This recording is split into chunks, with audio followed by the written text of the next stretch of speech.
Please join me in welcoming Carolyn Diamond.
Oh my goodness, are we off to a start, huh?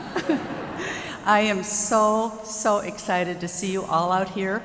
You know that it happens, and it's a beautiful summer evening, even though it's a little cool. We did that for those of you from like Florida and California where it's been so hot. Anyway, I'm so happy to report that we have guests from north and south, east and west, far and wide, and we actually are encompassing about 9 states. So I want to say thank you to all of you who have took all the effort to come from far and wide, but I'm equally happy to see those of you who came a short distance too, so thank you. We began this concert with a bang, literally. So thanks so much to our percussionists to really make up the most of those fanfares, and I think it brought them to new heights and maybe new decibel levels too. Now, about the fanfares. It was the summer of 1942, and the conductor of the Cincinnati Symphony Orchestra invited several American composers to contribute and compose fanfares to pay tribute to all those involved in World War II. Aaron Copland chose to honor the common man, away from the battlefield. But then, fast forward to 2022, Wayne Fisher, a contemporary composer, focused his fanfare on an uncommon man, as he wrote his piece to celebrate a very close friend and colleague who had brought years of joy to their congregation. But, you know, as for the greatest uncommon musician, that title has to go to Johann Sebastian Bach, and he is the composer of the next piece, the Toccata and Fugue in D minor. Famous for his iconic opening, and I promise you, you will recognize it, this piece is not only the most well-known of Bach's organ works, but it's probably the most well-known organ piece ever written. It was composed over 300 years ago, but it didn't rise to popularity actually until the early 20th century due to all things silent film. At that time, films were often accompanied by solo organ. Now, because of its association with a horror film, I heard it was actually about a murdering organist. Oh my. This piece has been called scary. It isn't, but it is big, bold, and loud. And you know me, that's what I love. So the toccata is indeed dramatic. It is meant to sound improvisational, which it's as if it's being made up on the spot. But then immerse yourself in the energy and uplifting nature of the fugue that follows. Now, a note about this wonderful organ. It has a bit of a French influence, and this magnificent instrument would not be the kind of organ that Bach would have played in his lifetime. But tonight, I'm pretending that if Bach were here to play this piece, I'd be relieved. But what I think maybe he would just might make it sound the way I have tried tonight. Bach's Toccata and Fugue in D minor.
There's something about that Bach, there is.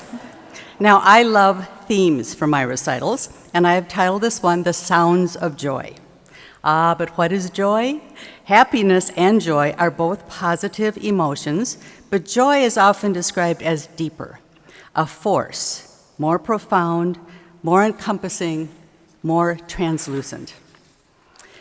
It was exactly 2 weeks ago that I was listening to Weekend Edition on NPR, and a musician, Isaiah Huron, was being interviewed. He was producing a new album of jazz and fusion music, but he had asked himself before putting it together, what does God sound like? He was raised in the church, and having a musical family, this question seemed worth pondering. His experience also included organs, and he comically described organists as doing acrobatics at the instrument. And he also said that the added sounds that they produce is like putting sugar on fruit. I thought that was very cute. I've not heard us described that way before. But back to my theme of sounds of joy. It just might be that tonight, potentially, we could also hear sounds of God. For me, music is pure joy. And in this program, I'm seeking to share and communicate this joy 3 ways: through music, through the music of song, wonder, and dance. Now, the song set begins with an early American hymn tune, which is called Nettleton, and it's based on a tune that dates from 1813. It is often paired with the text, "Come thou fount of every blessing." And I would also like that have to be our invocation for this evening. The composer of the variations, Gordon Young, was recognized as one of our country's most prolific composers and a very brilliant organist. And in these variations, you will hear lots of different organ sounds. Following its very fiery conclusion, I will calm things down with a lovely and gentle piece by 20th century Italian composer Enrico Pacini. The title is Cantabile, which translates to singable. One of the statements that I read about the work says, "It perhaps is a song that an angel would sing." And I think you will hear a duet of sublime voices. I would also tonight like to dedicate this piece, oh boy, to my grandson Devin, who's in the audience. A long time ago, we had to summon the angels, and they showed up, and we are grateful. Following the Cantabile, I will play jazz-influenced arrangements of 2 African-American spirituals, Peace Like a River and Deep River. The river represents the constant flowing nature of God's peace, which persists despite life's ups and downs. Joe Utterback arranged these pieces, and he's a friend of mine. I met him when we lived in New York City, and he's a wonderful jazz pianist, an internationally recognized composer, and even a church organist.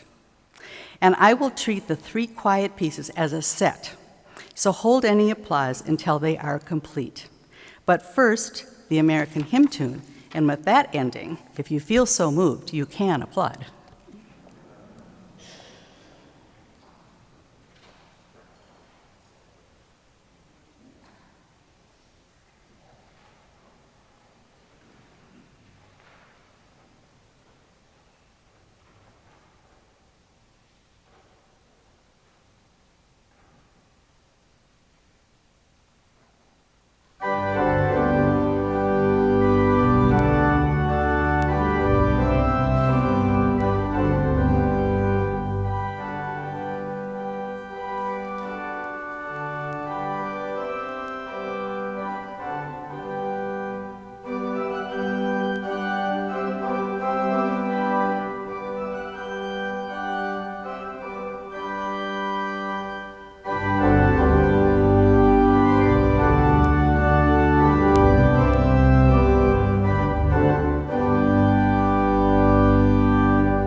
Those are purposely for the people who always think I play too loud. Okay, now we're going to change moods once again. In this wonder section, it is an opportunity to reflect and imagine. And in fact, we could maybe call it the woo-woo part of the program. First up, Litanies by Jean Alain. He sadly was only 29 when he was killed in battle in World War II. But even in his very short life, he left a very big imprint in music. It has been said that surely no other organ piece exudes such white-hot energy as this next one. Litany goes straight to the heart of fear, pain, and desperation. A litany is a repeated prayer where the praying person seeks relief from calamity through repetition, and more repetition, and more repetition. It's beating on God's door, so to speak. Alain composed this piece following the death of his sister. And he also wrote an inscription on the music itself. It translates from the French. When the soul in its distress finds no new words with which to implore God's mercy, it repeats endlessly the same invocation with vehement faith. Reason reaches its limit. Only faith continues its ascension. This context gives added meaning to the frenzied rhythmic drive and melodic repetition of this piece. He also gave instructions for the performer. He said about litanies, "You must create an impression of passionate incantation. Prayer is not a lament, but a devastating tornado, flattening everything in its way. It is also an obsession. You must fill people's ears with it and God's ears too. If you get to the end without feeling exhausted, you have neither understood it nor played it as I would want it." So these are tall orders. Maybe I'll ask you to pray for me. And then the following two pieces are much less intense, thank goodness.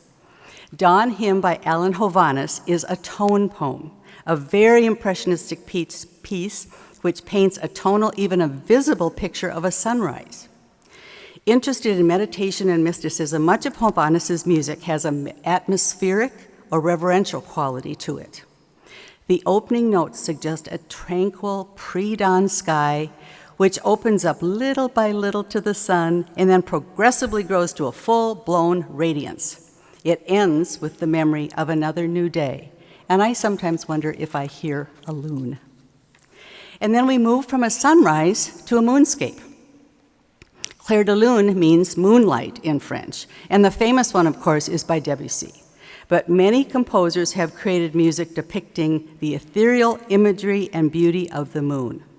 This one, by German composer Siegfried Karg-Ellert, known for his compositions for organ, is also impressionistic, and like most pieces of this genre, it captures the beauty, peace, and even a touch of melancholy of a moonlit night.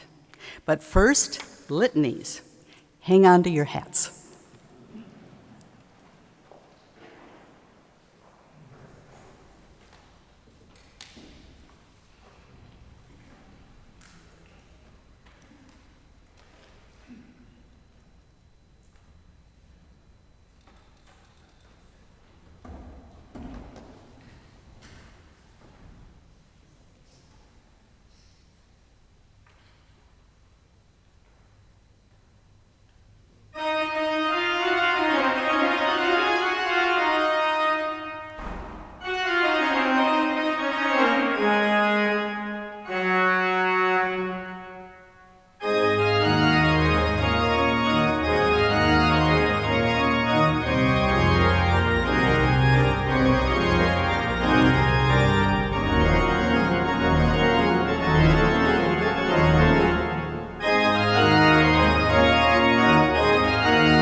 So we've experienced music of song and wonder. Now it's time to dance. And dance takes on many forms, as we know, and the three you are about to hear are very different indeed. The first is a dance from 17th century Europe, a street dance first mentioned in Spain around 1600. It's the passionate and sensuous chacona, which was danced in the street by two women playing castanets. The dance migrated from Italy, then to France, and finally to Germany.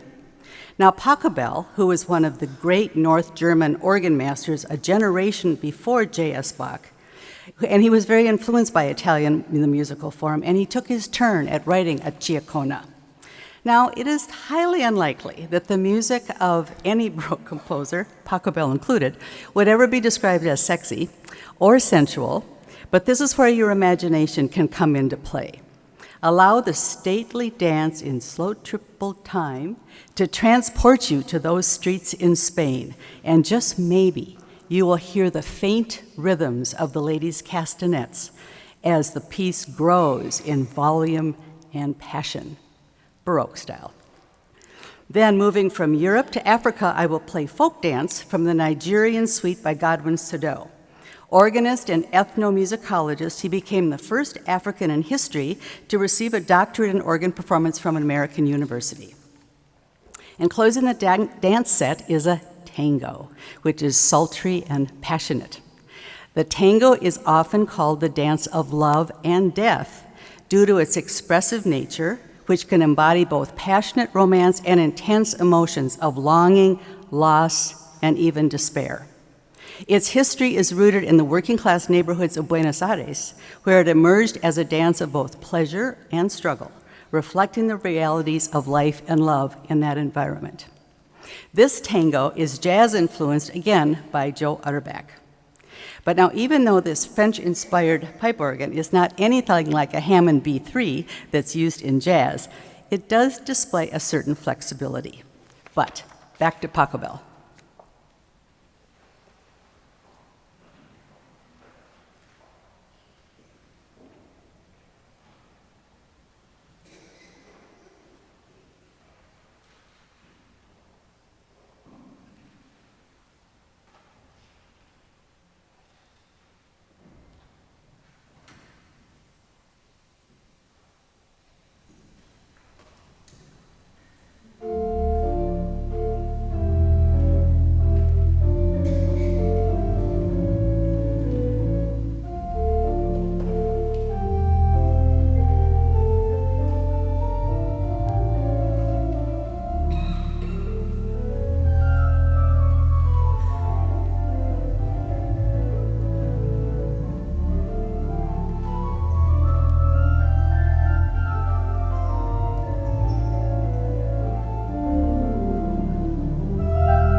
Well, our journey into the sounds of joy is nearing its end.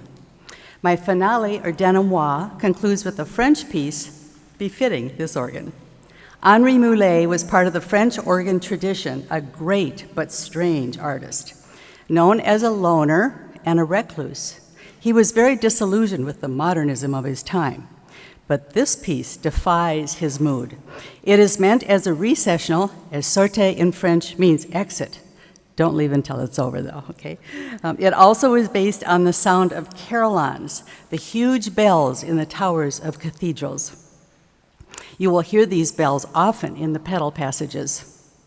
This piece transcends any melancholy the composer would have had, and I think captures and expresses pure joy. So, thank you so very much for sharing this evening of music with me. Thank you for simply letting me play, and thank you for listening.